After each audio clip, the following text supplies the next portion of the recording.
नमस्कार दोस्तों, स्वागत है आपका बालाजी एस हिंदी क्लास में। तो प्यारे दोस्तों, इस क्लास में हम भूगोल के क्वेश्चनों को देखेंगे। इसके पहले थ्योरी बेस आपके जहाँ से बीपीएससी क्वेश्चन पूछती है वहाँ से मैं क्वेश्चनों को देखूँगा, और ये आपके जो लाइनें हैं हूबहू एग्ज़ाम में आने वाली हैं, और जहाँ से बीपीएससी क्वेश्चंस बनाती है वहीं से मैं क्वेश्चंस ये लाइनों को लेके आया हूँ। तो ये आपकी एससीईआरटी एनसीईआरटी बेस आपको क्वेश्चन हैं जो कि वेरी इंपॉर्टेंट हैं, और इन्हीं लाइनों से अक्सर क्वेश्चंस बन जाते हैं। तो चलिए प्रारंभ करते हैं। इसके पहले बहुत सारे क्लास मैं इसी प्रकार से दे चुका हूँ, अगर आप लोग ना देखे हो तो प्लेलिस्ट में जा करके देख सकते हैं। तो चलिए, पहला है ये क्वेश्चन में जो लाइनें करवा रहा हूँ इसी से आगे आपके क्वेश्चंस मिलेंगे, जो कि 5 ऑप्शन के साथ क्वेश्चन मिलेंगे जो कि इंपॉर्टेंट जिस प्रकार बीपीएससी क्वेश्चन पूछती है। तो अगर इसको आप अच्छे से देख लेंगे तो आगे जो आपके क्वेश्चंस आने वाले हैं तो वो आसानी से आप कर पाएंगे। तो चलिए प्रारंभ करते हैं। सीमा सड़क संगठन की स्थापना वर्ष कब है? तो सीमा सड़क संगठन की स्थापना हुई थी 1960 में। 1960 में हुई थी। जो बीआरओ की स्थापना 7 मई 1960 हुई थी, यही बॉर्डर सीमा सड़क संगठन की 7 मई 1960 में ईस्वी में की गई थी। और बीआरओ भारत सरकार के प्राधिकरण के अधीन देश के सीमांत क्षेत्रों में सड़कों का निर्माण और उसकी देखरेख करता है। कौन? बीआरओ यानी सीमा सड़क संगठन। सीमावर्ती सड़कों का निर्माण एवं प्रबंधन सीमा सड़क विकास बोर्ड द्वारा किया जाता है। वर्तमान समय में भारत का सबसे लंबा राष्ट्रीय राजमार्ग कौन है? एनएच कितना है? एनएच 44 है। और इस हाईवे का पुराना नाम क्या था? NH7। क्योंकि राष्ट्रीय राजमार्ग से क्वेश्चन अक्सर पूछे जाते हैं, इसलिए यहाँ पे आया हो आपके लाइनें देखने को मिल रही हैं। तो इस हाईवे का पुराना नाम क्या है? NH7 था।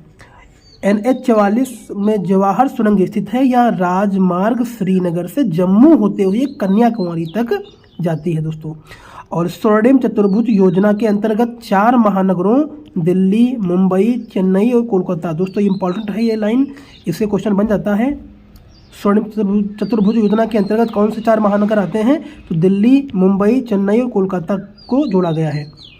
अगला है दोस्तों, इस स्वर्णिम चतुर्भुज सड़क की लंबाई कितनी है? तो ये आपकी हो जाएगी 5846 दोस्तों। कितना हो जाएगा? 5846। अगला है सेतु भारतम योजना के तहत राष्ट्रीय राजमार्ग पर रेलवे क्रॉसिंग के स्थान पर आरयूबी बनाने की है। अगला है प्रधानमंत्री ग्राम सड़क योजना के अंतर्गत मैदानी क्षेत्रों में 500 या अधिक की आबादी वाले सभी गांवों को 12 सड़कों से जोड़ना है, और पहाड़ी मरुस्थलीय जनजाति क्षेत्रों में 250 या उससे अधिक आबादी वाले क्षेत्रों में 12 सड़कों से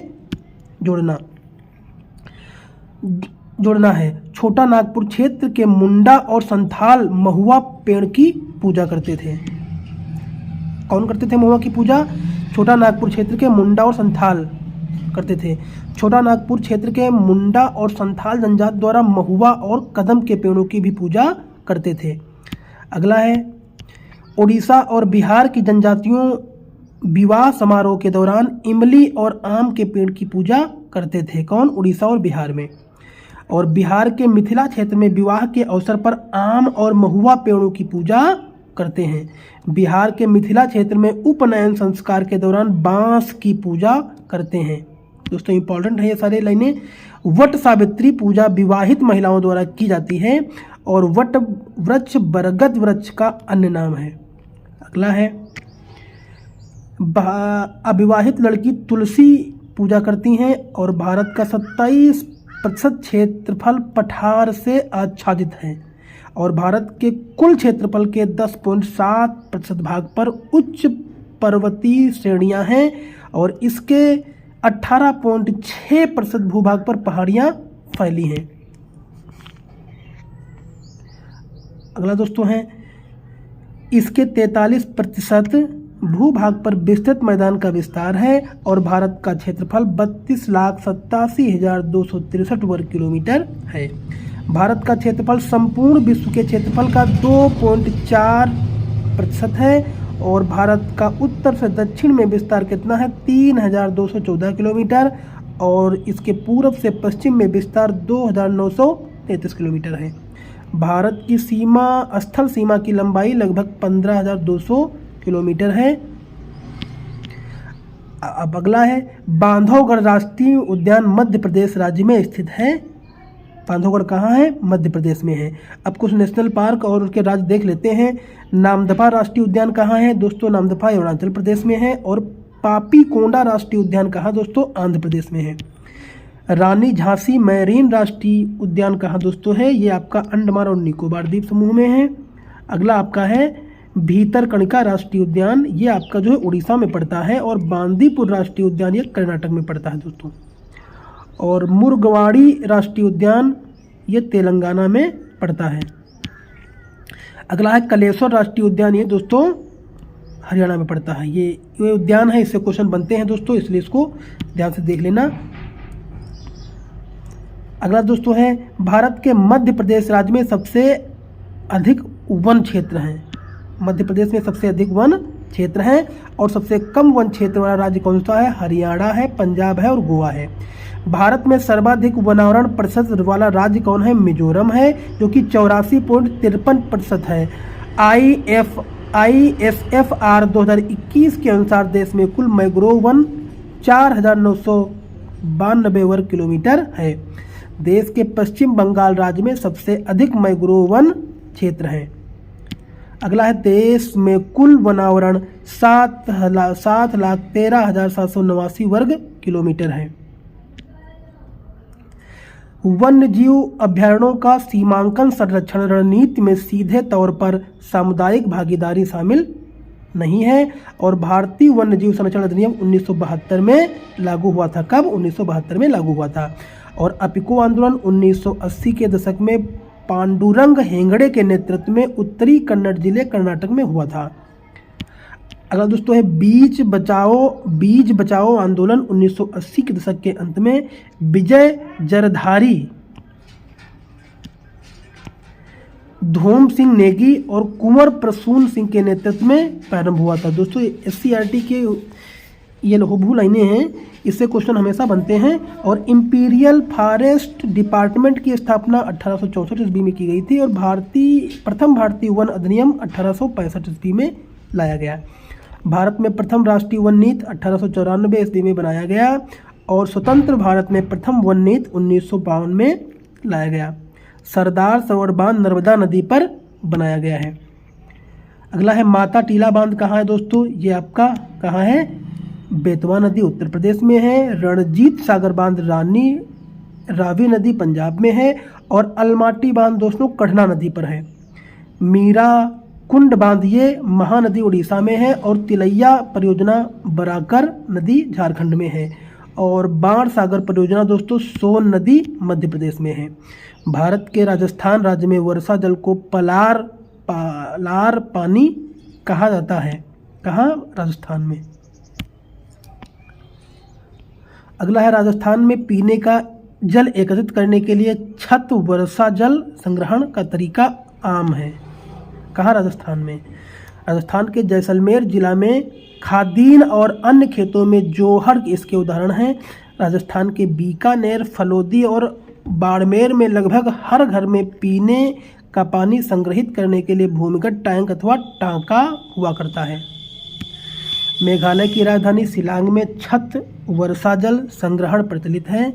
और भारत के तमिलनाडु राज्य में ने सभी घरों में छत पर वर्षा जल संचयन संरचना अनिवार्य कर दी है। तमिलनाडु ऐसा करने वाला भारत का पहला राज्य है। यह योजना 2001 में शुरू की गई थी। और इससे चेन्नई के भूजल स्तर में 50% की वृद्धि दर्ज किया गया है। वर्षा जल संचयन के उद्देश्य से रेन सासर, ग्रोसिन और वाटर फॉक्स विकसित किया गया है। फ्रैंकफर्ट हवाई अड्डे पर जर्मनी की सबसे बड़ी वर्षा जल संचयन प्रणाली है। और कहाँ? जर्मनी की सबसे बड़ी वर्षा जल संचयन प्रणाली फ्रैंकफर्ट हवाई अड्डे पर है। और अंकलेश्वर तेल क्षेत्र कहाँ दोस्तों है? ये गुजरात में है। कहाँ है? गुजरात में है। अंकलेश्वर क्षेत्र में पहला तेल कुआं की खोज 1958 ईस्वी में, खुदाई 1961 ईस्वी में प्रारंभ किया गया। इसका नाम वसुधरा रखा गया है। पंडित जवाहरलाल नेहरू ने अंकलेश्वर तेल क्षेत्र को समृद्धि का फव्वारा कहा है। और खनिज तेल एवं प्राकृतिक गैस टर्शियरी युग के जीवाश्म प्रधान शैलों से दोस्तों क्या है, ये मिलते हैं। 1867 में माकुम क्षेत्र में पहली बार तेल निकाला गया था और डिगबोई तेल रिफाइनरी की स्थापना 1901 ईस्वी में किया गया। यह एशिया का प्रथम तेल शोधक कारखाना है। भारत का पहला अपतट वेधन गुजरात के अलियावेट नामक द्वीप भावनगर से 45 किलोमीटर दूर पर किया गया है। सन 1974 ईस्वी में मुंबई हाई में तेल उत्पादन प्रारंभ हुई है। और अगला है पार्वती घाटी का भूतापी संयंत्र हिमाचल प्रदेश में स्थित है। किसका? पार्वती घाटी का भूतापी संयंत्र। और भूतापी ऊर्जा प्रणाली के अंतर्गत ताप एवं जल की अभिक्रिया से उत्पन्न गर्म वाष्प के द्वारा ऊर्जा का उत्पादन किया जाता है। अगला है मणिकर्ण भूतापी संयंत्र हिमाचल प्रदेश में स्थित है या पार्वती घाटी में स्थित है। अगला है पूंगा घाटी भूतापी संयंत्र लद्दाख में स्थित है। अगला तपोवन भूतापी संयंत्र उत्तराखंड में स्थित है। और सूरजखंड भूतापी संयंत्र झारखंड में स्थित है। सूरज कहाँ है? सूरजखंड भूतापी संयंत्र झारखंड में स्थित है और तपोवन उत्तराखंड में, पूंगा घाटी लद्दाख में स्थित है। तो ये दोस्तों कुछ लाइनें हैं जो SCERT NCERT वेस आपके सामने हैं। और अब इसी वेस से जो क्वेश्चंस बने हैं 5 ऑप्शन के साथ, वो आपके साथ मैं आगे दे रहा हूँ। अगर आप लोगों ने इसको अच्छे से देखा होगा, पढ़ा होगा ध्यानपूर्वक, तो आगे क्वेश्चन जितने भी आपके आने वाले हैं ये आपको इसका उत्तर दे पाओगे। चलिए, तो पहला आपका उत्तर दोस्तों है, क्वेश्चन है, इसका उत्तर देना है।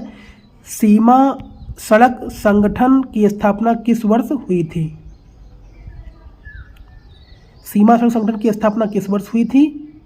तो आप बताइए, 1960 में, 1965 में, 1967 में, या उपयुक्त में से एक से अधिक, उपयुक्त में से कोई नहीं। तो बताइए आपका उत्तर क्या हो जाएगा? तो अभी आपने ऊपर पढ़ा है सीमा सड़क संगठन की स्थापना 1960 ईस्वी में हुई थी, जो कि ऑप्शन नंबर ए दोस्तों सही हो जाएगा। देखिए, जितने भी आपके क्वेश्चन आने वाले हैं, जो आप थ्योरी बेस ऊपर क्वेश्चन पढ़ चुके हो लाइनों के साथ, हूबहू उन्हीं लाइनों से ये क्वेश्चन आपके बने हुए हैं। आप आसानी से कर पाओगे और अच्छे से देखा है तो। अगला है छोटा नागपुर क्षेत्र के मुंडा और संताल किस पेड़ की पूजा करते हैं? दोस्तों ये भी क्वेश्चन आपके सामने आया हुआ है। बताइए, ये भी क्वेश्चन आपके सामने आया हुआ है, बताइए। तो जो छोटा नागपुर क्षेत्र के मुंडा और संथाल किस पेड़ की पूजा करते हैं? तो ये आपका हो जाएगा, आपने ऊपर भी पढ़ा है कि महुआ पेड़ की पूजा करते हैं। किसकी? महुआ पेड़ की पूजा करते हैं, जो कि ऑप्शन नंबर सी दोस्तों सही हो जाएगा। हूबहू ये आपके क्वेश्चंस उसी लाइनों से बने हुए हैं, अगर आप अच्छे से देखे होंगे तो आसानी से कर पाएंगे। अगला क्वेश्चन है आपका, भारत का कितना प्रतिशत क्षेत्रफल पठार से आच्छादित है? तो कितना प्रतिशत दोस्तों है? 27, 37 और 43, या उपयुक्त में से एक से अधिक, उपयुक्त में से कोई नहीं।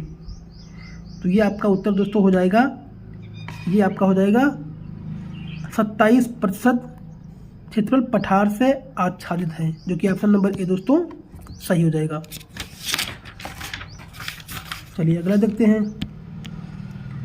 अगला है बांधवगढ़ राष्ट्रीय उद्यान किस राज्य में स्थित है?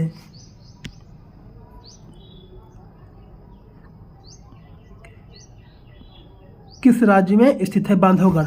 अभी आपने बहुत से राष्ट्रीय उद्यान के बारे में पढ़ा था, तो ये बांधवगढ़ राष्ट्रीय उद्यान कहाँ स्थित है?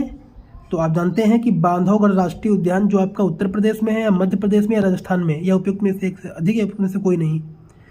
तो आपका जो बांधवगढ़ दोस्तों पड़ता है, ये आपका मध्य प्रदेश में पड़ता है, जो कि ऑप्शन नंबर बी दोस्तों सही हो जाएगा, जो कि आपने ऊपर भी पढ़ा है। चलिए अगला है, भारत के किस राज्य में सबसे अधिक वन क्षेत्र हैं? अरुणाचल प्रदेश, सिक्किम, मध्य प्रदेश, या उपयुक्त में से एक से अधिक, या उपयुक्त में से कोई नहीं।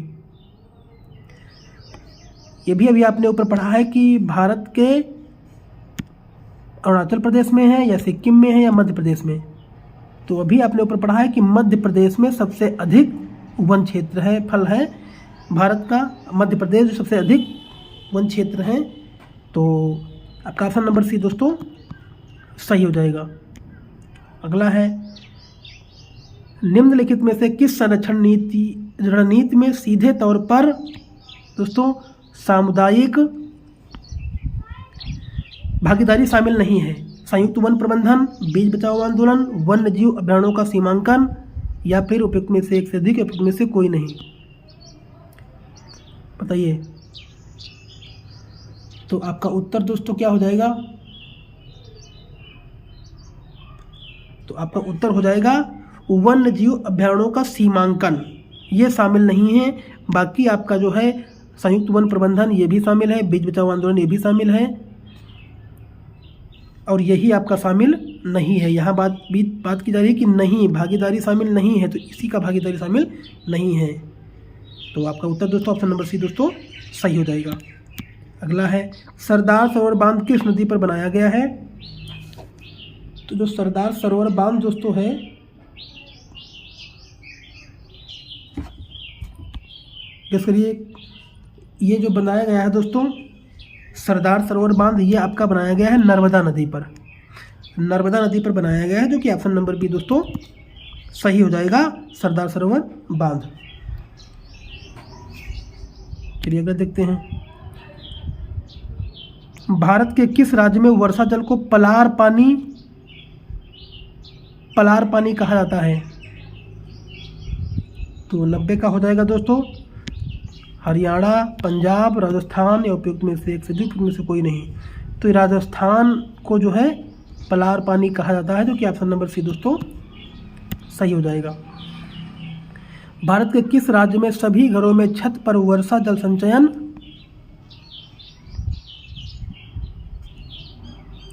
संरचना अनिवार्य कर दी गई है? तो तमिलनाडु में, केरल में या गोवा में? अभी आपने ऊपर पढ़ा है कि सभी घरों के छत पर वर्षा जल संचयन तमिलनाडु में अनिवार्य कर दी गई थी, जो कि ऑप्शन नंबर दोस्तों ए सही हो जाएगा। अगला अंकलेश्वर तेल क्षेत्र किस राज्य में स्थित है? तो अंकलेश्वर तेल क्षेत्र जो आपका स्थित है ये दोस्तों कहाँ हो जाएगा? तो ये आपका गुजरात में हो जाएगा अंकलेश्वर तेल क्षेत्र। अगला है पार्वती घाटी का भूतापी संयंत्र कहाँ पर स्थित है? तो भूतापी जो घाटी, पार्वती घाटी का भूतापी संयंत्र स्थित है, ये दोस्तों आपका हो जाएगा हिमाचल प्रदेश में, जो कि ऑप्शन नंबर सी दोस्तों सही हो जाएगा। तो ये सारे आपके क्वेश्चन जितने भी आपके थ्योरी बेस करवाए थे उसी बेस पे क्वेश्चंस हैं। अगर आपने उसको अच्छे से देखा होगा तो ये आसानी से क्वेश्चन आपको समझ में आए होंगे, क्योंकि इसी प्रकार से बहुत सारे क्लासें मैं दे चुका हूँ। अगर आप लोग ना देखे हो तो प्लेलिस्ट में जाकर के देख सकते हैं। और ये क्लास हमारे 6 to 8 TGT, PGT और 1 to 5 के लिए बहुत ही इंपॉर्टेंट है। अगर आप ये पर डे क्लास जितने मैं करवा रहा हूँ देख लेंगे तो निश्चय ही आपको एग्जाम में हूबहू क्वेश्चन देखने को मिलेंगे। तो अगर वीडियो दोस्तों अच्छा लगा हो तो लाइक करिए, कमेंट करिए, चैनल को सब्सक्राइब कर लीजिए। धन्यवाद।